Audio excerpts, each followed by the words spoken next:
Radio, l'IFE. C'est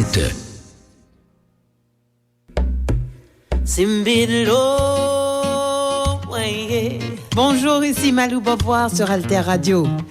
Alter Radio, l'idée frais.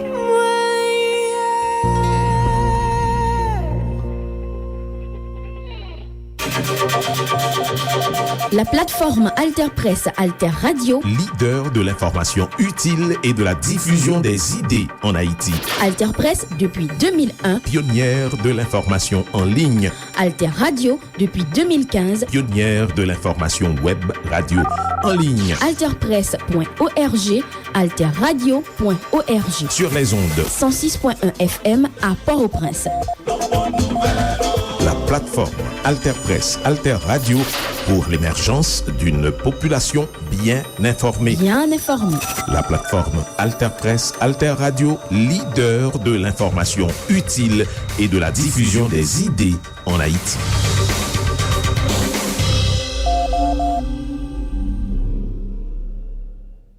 Koumanouye.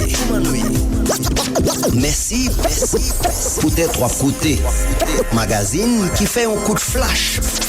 Coup de flash sous ça qui a passé dans le monde. Événement qui rentrait la caille. Bienvenue dans le magazine événement sur Alter Radio 106.1 FM, alterradio.org avec diverses plateformes internet. Magazine événement toujours traité actualité internationale dans chaque semaine pour aider auditeurs et auditrices nous bien comprendre ça qui a passé sous scène international. Ça fait une année exactement depuis un nouveau conflit éclaté dans Proche-Orient, un acteur central c'est Israël. C'était 7 octobre 2023, mouvement Hamas a fait une coquine attaque sous Israël, c'est palestinien, ça a fait 1200 morts d'après bilan. Israël répond avec une force sans pareil et depuis là, c'est moun cap tombé surtout dans Gaza, territoire palestinien, au côté moun mouri tant kou mouche en bas coup de zam Israël. Bilan au palais sous plus passé 40 000 Palestiniens qui tombaient pendant une année ça qui passait. Le spécialiste yo a parlé sous Israël, yo dit politique li c'est sous la force li chita. Qui discours Israël gagne sous palestinien et qui action tout que mène contre palestinien qui fait ouais Israël pas considérer palestinien comme moun du tout.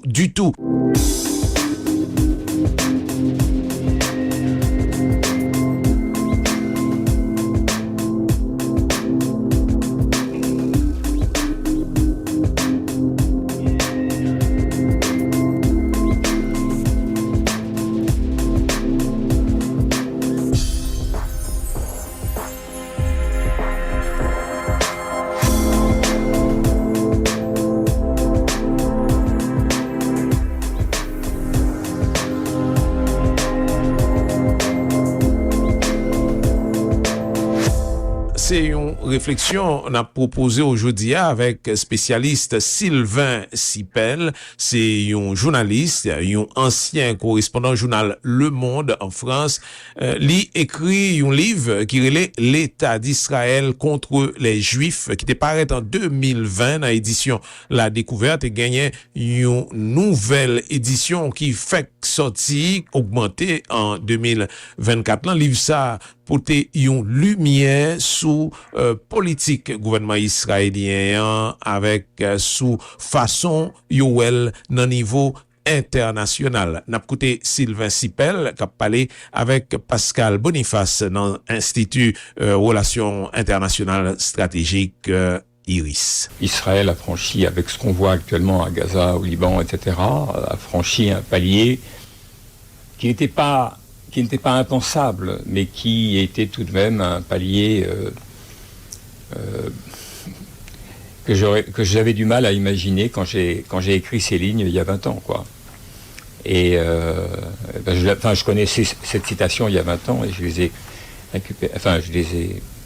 publiées il y a 4 ans. Oui, Israël aujourd'hui est un État qui met en danger pas seulement ses propres citoyens, sur un avenir à échéance plus ou moins lointaine, mais c'est un État qui ne reconnaît rien du droit international. C'est un État qui commet des crimes dont on verra si la justice, oui ou non, les considère finalement génocidaires, mais enfin, quel que soit ce qu'on en pense, qu'ils soient ou pas génocidaires, sont des crimes absolument épouvantables. Et ça n'est pas exactement très bon pour les Juifs. Je donne toujours un exemple quand les gens me disent, mais enfin, en quoi Israël engage les Juifs ? Mais j'ai dit, vous savez, quand il y a Daesh ou bien Al-Qaïda qui commettaient des crimes épouvantables, je ne pense pas que c'était très favorable aux musulmans dans le monde. Je pense que ça allait dans le sens de l'islamophobie, ça a alimenté l'islamophobie. Et les actes de Daesh et les actes d'Al-Qaïda alimentaient l'islamophobie. Peut-être pas justement, pas sans justification, mais le fait est que ça allait dans ce sens-là. Et c'est la même chose. Israël ne fait que pousser à la résurgence de l'antisémitisme. Et les ignorants, les antisémites s'en délectent, et les autres, les ignorants, ne font pas de différence entre Israël et les Juifs. Et à partir de là, Israël devient réellement, par sa criminalité, devient un danger pour les Juifs. Et tu écris même que Netanyahou s'acoquine avec des antisémites avérés, oui. Tout en accusant quiconque qui met une critique sur sa politique d'être antisémite, ce qui est quand même le grand paradoxe. C'est un grand paradoxe. Enfin, sur la question de l'antisémitisme et de la période nazie, Netanyahou est le digne fils de son père. Son père était une sorte d'histoire. Il y a un livre qui est assez rigolo, qui est sorti sur lui, qui s'appelle Les Netanyahou. Qui est d'abord sorti aux États-Unis. Et Netanyahou père était une sorte d'historien raté, mais qui avait des théories assez farfelues, mais qui, entre autres, il y a 50 ans, considérait déjà que la menace essentielle contre les Juifs n'a pas été historiquement la chrétienté, mais l'islam.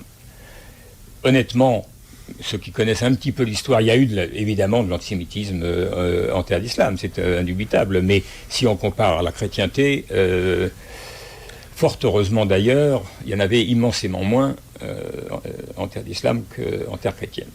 Mais peu importe, il avait ce type de théorie parce qu'il avait l'islamophobie chevillée au corps. Et de ce point de vue-là, Netanyahou est un personnage extrêmement étrange. C'est-à-dire que devant le congrès sioniste, il a expliqué que l'inventeur des chambres à gaz, ça n'était pas Hitler.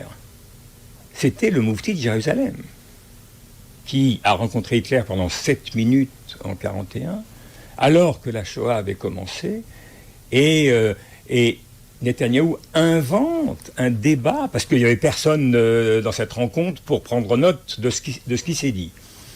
Et tout ça a duré 7 minutes, et donc il invente le discours d'Hitler et le discours du grand moufti. Et donc il dit, alors Hitler dit, mais alors je veux me débarrasser des Juifs, il faut les foutre dehors d'Allemagne. Et alors le grand moufti lui dit, mais non, c'est pas possible ça, parce que si vous les mettez dehors, ils vont venir en Palestine, et nous on veut pas du tout qu'ils arrivent en Palestine. Alors Hitler se demande, mais alors qu'est-ce qu'on peut bien faire? Et le moufti lui répond, mais il faut tous les tuer et les voler. Bon, c'est une invention. Mein Kampf était quand même date de 1925, donc on peut penser que... Mein Kampf date de 1925, la Shoah par balle a déjà commencé, et les premières tentatives de mise en œuvre des chambres à gaz a commencé, les camions, etc., tout ça a commencé, c'est-à-dire que l'extermination des Juifs en Europe centrale et orientale a déjà commencé.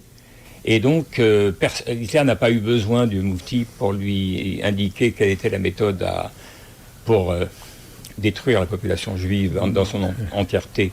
Même Angela Merkel a dû rappeler la vérité historique, pourtant. Oui, c'est rare que ce qui est tout à fait sidérant, c'est quand même que Netanyahou utilise d'affabulation Et donc, pour quel motif a-t-il besoin d'affabulation ? Il a besoin d'affabulation.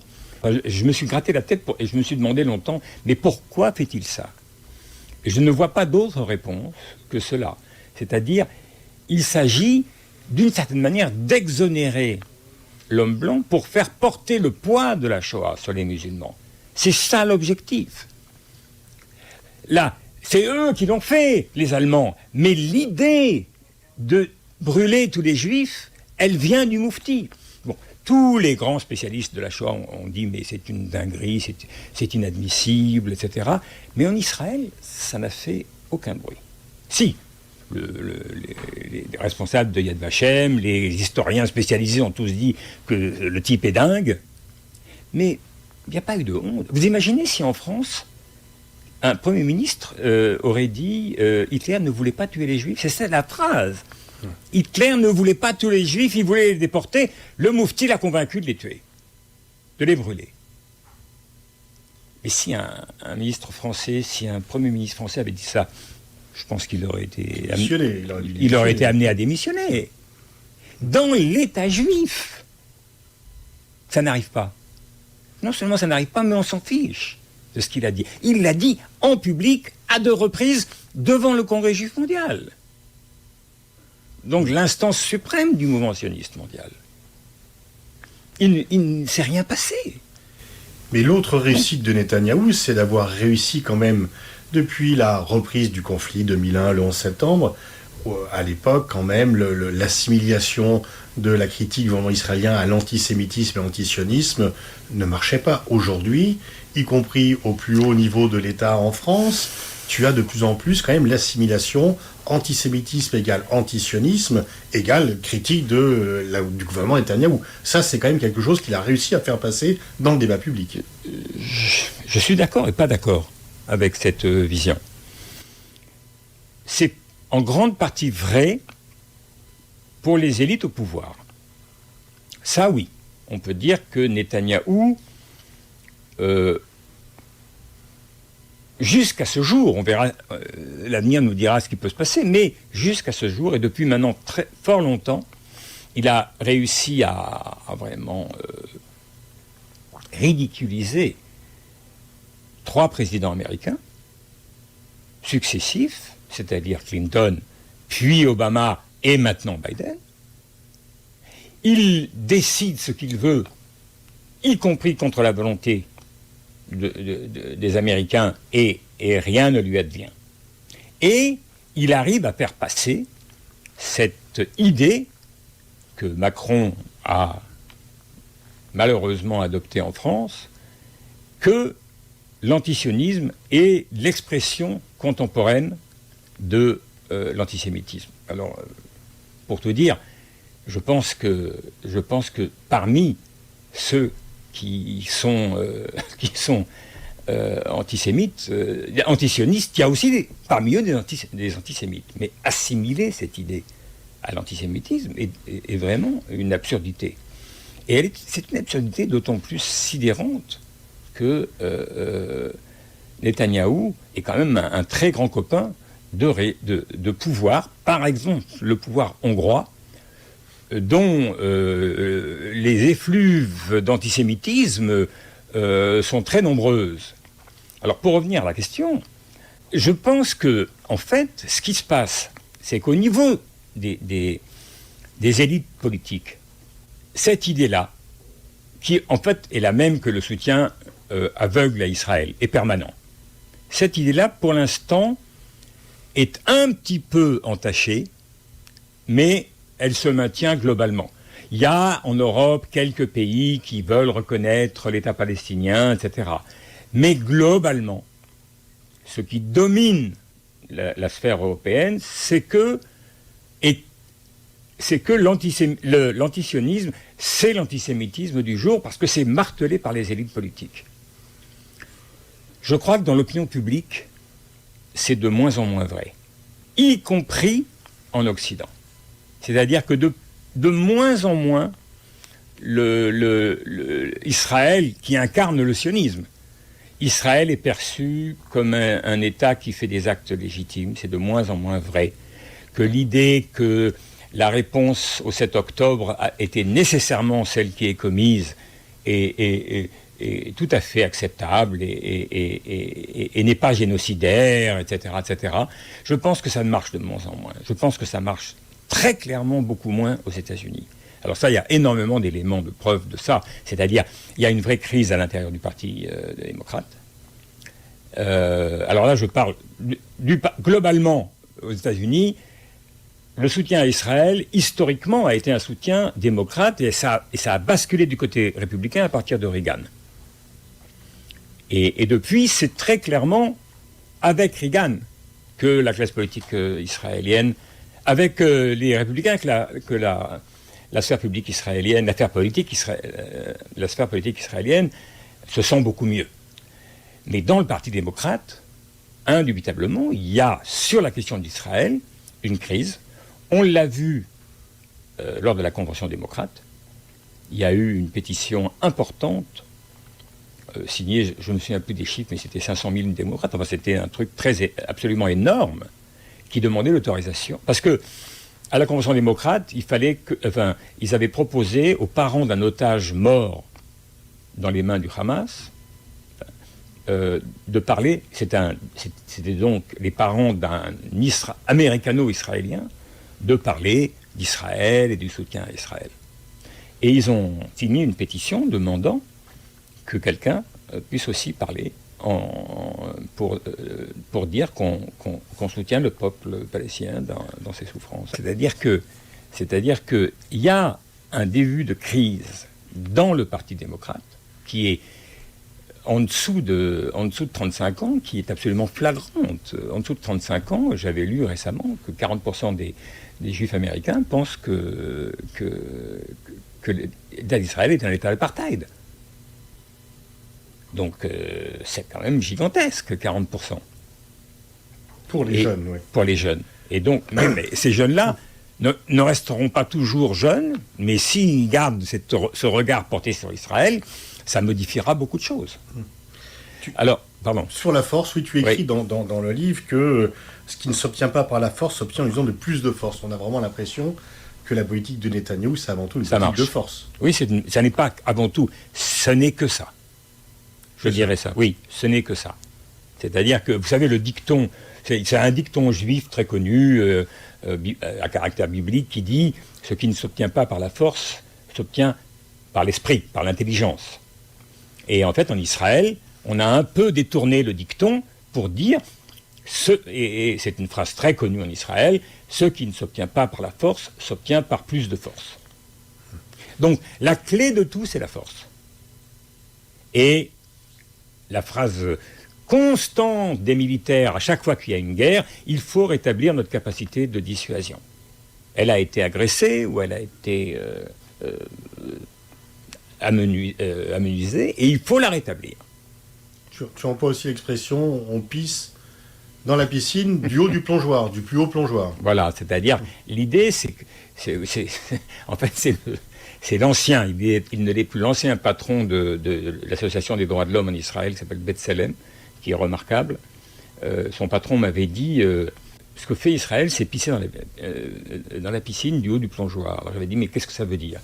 Il m'avait dit, mais enfin, ça veut dire, vous et moi, il m'avait dit, et à peu près tout le monde, une fois on a pissé dans l'eau, hein, n'est-ce pas, parce qu'on a envie, etc. Bon, il y a plein d'eau, tant pis. Nous, les Israéliens, on ne fait pas ça en se cachant. On fait ça du haut du plongeoir. C'est-à-dire qu'on s'en fout. On s'en fout de ce qu'on pense. Et c'est-à-dire aussi qu'on pense que ce faisant, nous sommes dans une impunité absolue. Puisque rien ne nous arrive. C'est-à-dire, on fait ce qu'on veut, quand on veut, comme on veut, et jamais rien ne peut nous atteindre. Rien. Et jusqu'à présent, c'est un constat. On le voit dans les guerres menées, à la fois dans la guerre menée à Gaza et dans la guerre qui vient de commencer au Liban. On voit tout à fait que Israël mène ces guerres dans une impunité totale. C'est-à-dire que Biden se ridiculise en faisant savoir par le biais qu'il demande de manière permanente que cette guerre s'arrête, etc., mais que comme Netanyahou n'a aucune intention que cette guerre s'arrête, eh bien, cette guerre ne s'arrête pas. Et lui ne fait rien pour l'empêcher qu'elle s'arrête. Pire que ça, quand la guerre a commencé au Liban, en plus des 14 milliards reçus par l'administration américaine, l'État d'Israël a reçu 3 milliards supplémentaires en armement. Donc, il y a un discours qui voudrait que l'Amérique garde son rôle et puisse imposer un cessez-le-feu. Puis il y a une réalité qui est que tout ça est nul et non avenu, et que jusqu'à présent, je répète, aucune mesure n'a été capable de contraindre Israël à modifier sa politique de la force. Il y a, on voit, enfin tu écris aussi dans le livre, que la déshumanisation des Palestiniens est devenue un peu un moyen de préserver l'estime de soi. Si tu occupes et que tu bombardes quelqu'un, il ne faut pas qu'il soit ton égal. Oui, ça se passe à Gaza, ça se passe... Alors on est dans une période quand même... Quand j'ai écrit ce livre, c'était il y a 4 ans. Aujourd'hui, la déshumanisation à laquelle je pensais, c'est pas grand-chose par rapport à ce qui s'est passé, par exemple, à Sde Taïman. Sde Taïman, c'était un centre de rétention. Une prison israélienne. C'était une prison israélienne, oui. Et dans cette prison israélienne, il y a eu des choses à côté, à Abu Ghraib. Et ce qu'on a vu à Abu Ghraib, c'est pas grand-chose, tristement. C'est-à-dire que les crimes qui ont été, visiblement, les crimes qui ont été commis, d'après ce qu'on peut lire dans la presse israélienne et sur certains sites d'information israéliens, ce qui s'est passé à Sde Taïman était de l'ordre de l'horreur. Et ce qui s'est passé parce que l'objectif était d'humilier. Alors les viols, c'est un moyen très célèbre pour humilier les gens, donc il y en a eu. Mais il n'y a pas eu que ça. Et la volonté d'humilier, elle est dans la situation actuelle, qui est une situation quand même de crise très importante. La volonté d'humilier, elle est au cœur du comportement des forces israéliennes. Et ça a amené à plusieurs reprises le porte-parole de l'armée à appeler les soldats à cesser de mettre les images sur les réseaux sociaux. Parce qu'il disait, tout ça va arriver à la Cour internationale de justice et c'est pas bon pour nous. Mais il y a des images, des déclarations d'officiels qui sont absolument génocidaires. Je veux dire, il n'y a pas d'autres mots qui sont des appels à la destruction physique. C'est de la part de ministres, c'est de la part de journalistes, c'est de la part de...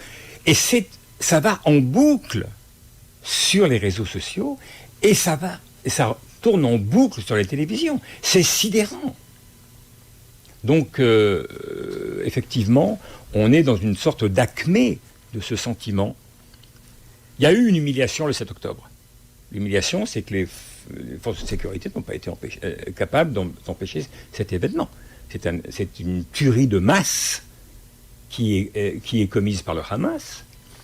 Et non seulement les Israéliens ont été piégés, mais ils étaient convaincus que c'est impossible, que ça n'advienne. Vous savez, en 2021, quand la barrière qui entoure Gaza est inaugurée, le ministre, qui actuellement est le principal adversaire de Netanyahou, qui s'appelle Gantz, qui était à l'époque chef d'état-major, non, ministre de la Défense, pardon, a fait une déclaration à la troupe, et il a dit « Nous avons bâti un système autour de Gaza qui est le plus élaboré au monde. Il n'y a rien de plus sophistiqué avec la technologie la plus récente.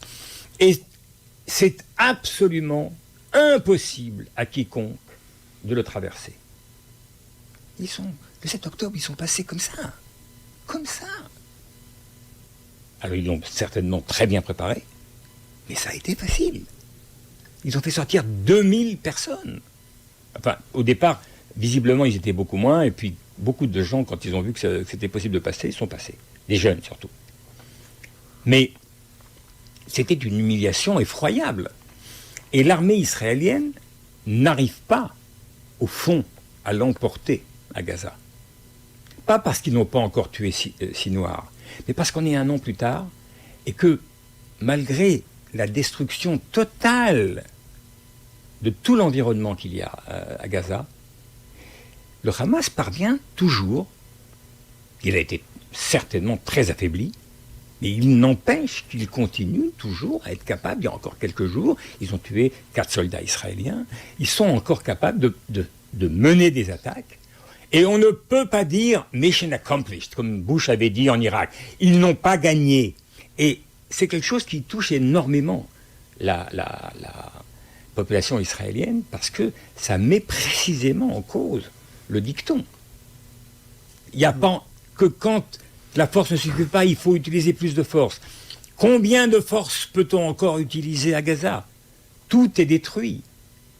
Et pourtant, il y a un échec. Je ne crois pas que ce soit le seul élément qui a joué dans la décision d'aller bombarder le Liban.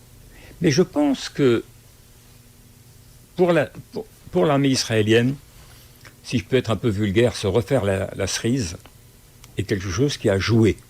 C'est-à-dire récupérer l'estime de soi, avoir un succès. Et la réalité, c'est que au Liban, il y a un succès.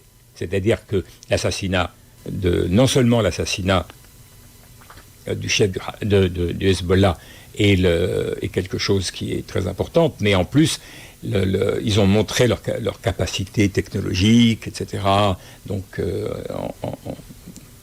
en faisant exploser les beepers, etc. Tu racontes au début de ton livre une conversation que tu as avec ton père, qui disait qu'il faut qu'Israël, après 67, il faut qu'Israël rende les territoires, sinon elle va devenir une puissance occupante. Oui. Oh ben, je ne sais pas ce que je peux ajouter, il avait raison. Il avait raison, mais je vais raconter une autre anecdote sur mon père que j'ai racontée dans le livre, parce que 2-3 ans après le début de l'occupation, ça devait être en 70, 71, un truc comme ça, il m'a dit, tu sais, lui c'était un travailliste, et il avait longtemps dirigé le travaillisme sioniste en France. Et donc, il m'a dit, tu sais, je participe à un groupe de gens, il y a des ministres, il y a des hauts fonctionnaires, etc., qui se réunissent une fois par mois et qui réfléchissent parce que on pense qu'il ne faut pas garder les territoires. Ah bon ? Je lui ai dit, c'est pas mal ça. Et alors, mais qui est au courant ? Ah, il dit, personne n'est au courant. Je lui dis, à quoi ça sert si vous vous réunissez et que vous ne faites pas savoir que c'est... Mais vous le dites, que vous pensez qu'il faut rendre les territoires ? Ah mais non, c'est possible. Ah bon ? Je dis, c'est pas possible. Et alors, si vous ne dites pas, à quoi ça sert vos palabres ?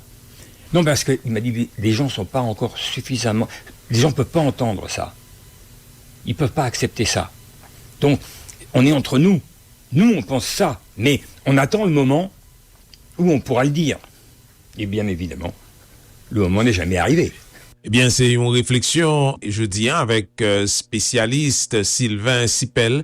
C'est un journaliste, un ancien correspondant Le Monde en France. Monsieur écrit livre qui est l'État d'Israël contre les Juifs et gagne une édition qui reparaît en 2024 après le téfine paraît pour la première fois en 2020. Livre ça porter une lumière sous politique gouvernement israélien avec façon Yoel au niveau international. Monsieur t'a parlé avec Pascal Boniface dans Institut Relations Internationales Stratégiques IRIS. et c'est comme ça, n'a fini. Magazine événement spécial, ça, sous Alter Radio, ou capable al pi loin, sous site Iris International. Merci pour attention, nous, continuez, suivez nous sous 106.1 FM, alterradio.org, avec diverses plateformes internet, et puis nous capable d'écouter émission ça à tout, le nouvel en podcast sous Mixcloud, Zeno, Apple, Spotify, Google Podcast, Facebook, et YouTube. Koumanouye. Merci pour tes trois côtés. Magazine qui fait un coup de flash. Coup de flash.